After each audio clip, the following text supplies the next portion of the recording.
Thank you, Senator. Many of the companies that we're talking about are American companies. Not all of big tech is American, but we certainly led the way. These companies are very successful. They're very big. They're very powerful. They're really no longer companies. They're countries. And they're going to oppose any of this type of legislation. It's why virtually nothing with respect to big tech has passed in the last 5 years. I want to be fair. I think that social media has made our world smaller, which is a good thing, but it has made our world coarser. And if I had to name one fault, it wouldn't be the only one, but I would say that social media has lowered the cost of being an a-hole. People say things on social media that they would never say in an interpersonal exchange. Adults, even though it's depressing sometimes, can deal with that. It's hard for young people.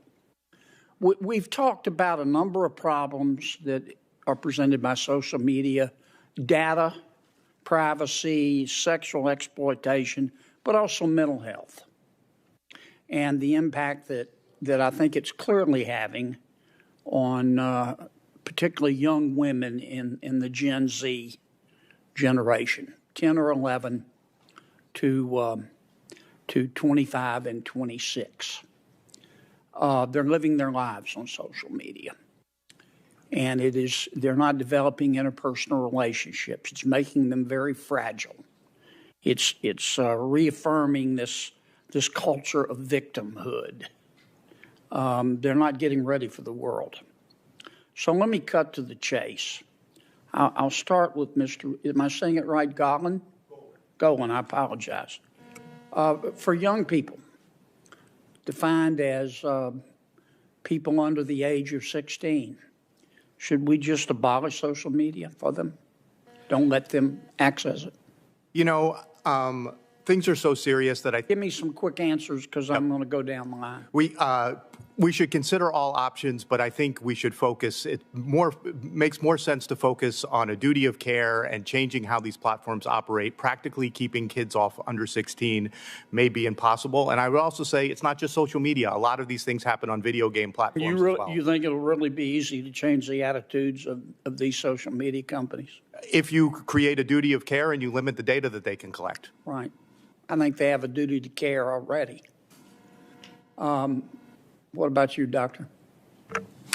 I think we desperately need to educate parents. I know we need to educate, but should we just tell kids, look, it's a lot like alcohol. The stuff is addictive, and until you're 16, you can't access social media. There are benefits that also come from social media, and I don't know whether it's realistic to keep kids off of it completely. I think practicing moderation with close parental supervision, with substantial education coming from the school. Here's a news flash for you. A lot of parents don't care, Doctor. Mr. Mazzaro? Yep, Senator. Basically, there should be something. If I bought a phone tomorrow, there should be at the very least, a terms of agreement. I can't even access that phone until I go through a 3-minute or 5-minute video. Okay. Mr. Laney? An acknowledgement that when you build a tool that allows adults and children to communicate with one another or find connections, that there is a duty of care to ensure that you're creating a safe environment for those kids. Well, I think there's clearly a duty of care. The issue is how to enforce a duty of care. Go try to pass a bill enforcing that duty of care in the United States Congress and see what the reaction from big tech is. Right, absolutely. And creating these tools, recognizing that these incidents are going to happen and finding ways that children can report them. Would you support a law that says, okay, if you're under 16, you can't access social media? I think will be difficult. There are positive things about social media, but there are many, many terrible things that kids are finding themselves in bad shape. If it were, you say it would be hard. I know it would be hard. Do you think it's a wise thing to do? I believe if the tools are designed properly, there could be benefits. Okay. I don't have my glasses on. Yes, ma'am. Your answer, please. Yes, Senator. I have not spent a lot of time thinking about specifically the right age to enter because I do not think that it addresses the fundamental question we must answer, how to create online spaces that are safer when kids decide to enter. Because I can tell you that these age Is that a no? Is that sorry, Senator? Do you think we should prevent kids under the age of 16 from accessing social media? I think that we should spend more time looking at how to make those platforms safer because kids will circumnavigate age restrictions. And I agree with Ms. Lemke as well. I think that safeguards is the way to go. If we look historically at the automobile industry, it was not safe, but we brought in seatbelts, airbags, and now it is much safer. And we can do that with this industry. Okay, thank you. Senator Klobuchar. Thank you very much, Mr. Chair. So thank you so much. This has been an incredible hearing. And as you know, I'm involved in this issue. I thank Senator Blumenthal and for his work and Senator Blackburn and so many others.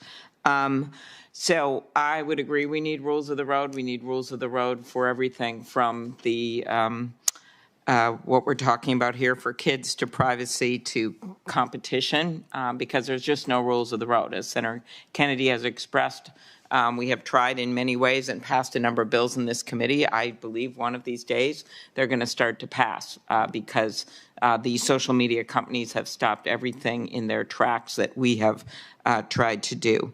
And I think it is important, I guess I would start with that, that they are companies and they are media corporations, basically. And I try to explain to people that if you put something online or put it on one person does it, that's bad, that's one thing.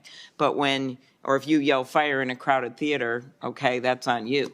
But if the multiplex were to take that yelling fire and put it in all their theaters with an intercom so everyone could hear it, that's a whole nother thing. And that's a problem that hasn't been solved when it comes to these companies. They are profiting off the repeating of this information and the spreading of this information. So, Mr. Golan, I just ask you this. In addition to setting the rules of the road that we want to do, when we talk about auto companies and all of these other areas, at some point people have been able to sue them for problems. And right now these companies are completely immune. Do you want to get at that and talk about your views on that? Yeah, I think that's a huge piece of the equation is the ability of parents and young people themselves to hold these companies accountable. You know, Kristen talked about her lawsuit being thrown out. We work with Tawana Anderson, whose 10-year-old daughter died after attempting the viral choking challenge, which TikTok put into her For You feed. It's not something she was searching for. TikTok's decided that this was the piece of content that would be most appealing to her at that time. And their case was thrown out of court for Section 230 reasons as well. Right. So, okay, I just want to make that clear. The rules are good, but I'm telling you, if you just pretend that they are a loftier than any other company class that can't be sued for anything, we're never going to get a lot of these things done. So let's be honest about that. The Respect for Child Survivors Act. So this is something Senator Cornyn and I passed. Mr. Prinstein, do you agree that it's important for mental health professionals to be involved in interviews of child survivors? This is this idea that whatever the crime, I was a prosecutor for quite a while, sexual abuse, whatever, it's important to have a coordinated effort when it comes to interviewing kids. Yes, absolutely. There's a clear psychological science around how to do that in safe and appropriate ways. Thank you.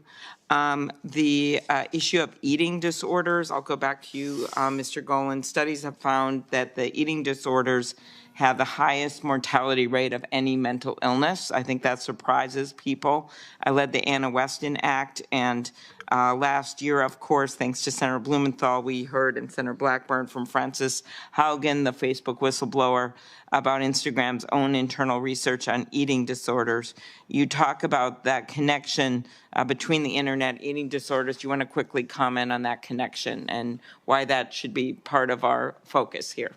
Yeah, so what happens is when girls or anyone really expresses any interest in dieting or dissatisfaction with their body, they get barraged by content recommendations for pro-eating disorder content. And so, because that's what's going to keep them engaged. So we need to create a duty of care that these platforms have a duty to prevent and mitigate harmful eating disorder content and not push it on kids. I mean, I think that's one of the really important things to distinguish between queries where people might be interested in getting some information versus what is being actually pushed in their feed. And frequently it is the worst, most harmful content that's being pushed in their feed.